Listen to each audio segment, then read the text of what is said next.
The National Collegiate Athletic Association, or NCAA, is the top-level subdivision of college football. It includes the largest, most popular schools in the United States. Hundreds of athletes are in this division, with some of the best players being Deion Sanders, Tim Tebow, and Bo Jackson. These players train every single day for countless hours. However, even though they put so much of their lives into these teams, they do not get compensated fairly for their hard work. And by compensation, of course, I'm talking about money. NCAA athletes should be paid for their time and effort in football.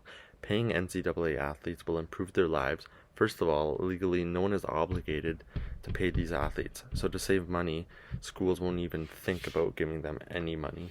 Secondly, athletes spend so much time training and not getting paid for it that they don't have much time to focus on their education.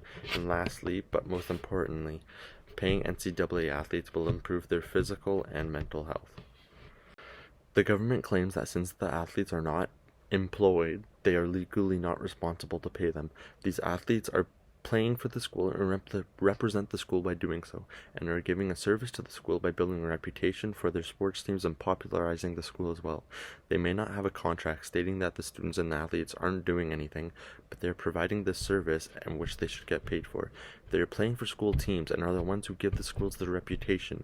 American football is one of the most popular sports in the entire world, with over 130 schools in the United States having their own team for it.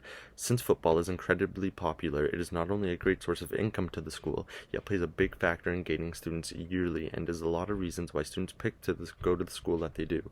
Students already have a hard enough time attempting to maintain a healthy school life and make money with a part-time job. Athletes, however, suffer much more in this category. They spend long hours throughout their week training more than any other student in the school. The hours they put in are equivalent, if not more, than the normal part-time hours. These students are putting in more hours than any average student who is getting paid for a part-time job, yet athletes with the same dollar amount of tuition have a surplus of expenses which comes from their sport. Not only are they putting in more time and energy, yet they have more cost, are benefiting the school, and are expected to do all this with no salary. Athletes spend the majority of their day following their meticulous training schedule to maximize their benefits from it. They do this every day to become better and stay in good shape. They don't have enough time to focus on their classes and their homework. This results in students having lower marks than the rest of the class. And do you know how much students drop out of school due to sports? 33% of students quit due to the high demands of the sport. This often forces them to take a lighter load majors and minors, ones that will not serve them in the future. This causes many college football players to work at low-level income jobs in the future, where you may not be able to work your way up in the hierarchy of the business. This means that they will have to get lower-level jobs in order to survive and pay for their own food and keep the lights on at their home, because their education was taken away from them because of this unfairness in the system. With zero money and with 41% of NCAA students in debt ranging from $20,000 or more. The salary given to them was throughout their football years at school will allow them to return back to school and receive a degree that can benefit them and allow them to obtain a higher level job and continue to make a healthier living for themselves and the families that they may have to provide for. The most important reason that NCAA athletes need to be paid is for their mental health. Training and pushing yourself every single day is draining and has many negative effects on their body. Lots of athletes have been diagnosed clinically depressed because their mental state is getting worse and worse from treating their bodies not like they should and acting like machines. Plus, football is a very tough and demanding sport where physical injuries happen almost every single game. You could just be running and then clank, you bonk heads with another player. They have no time and no money to get the help they need from professional therapists or take the time that they need to cope and recover themselves. They may not even know they need help unless it literally hits them in the head.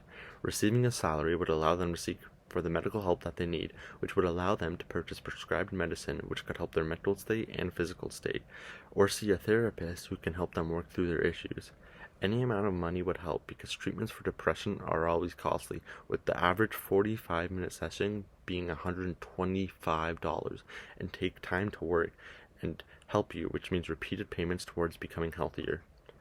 NCAA athletes do so much for the schools that they play for, and it only seems fair that they are given compensation for everything they have put in for the schools. Football is one of the biggest sports in the world and is really big in the United States, and there's an overwhelming amount of attention from the fans, only putting more pressure on these athletes to work and push themselves harder every single day, causing a problem with their mental and physical health and their schooling and their lack of reward for the representation of the schools.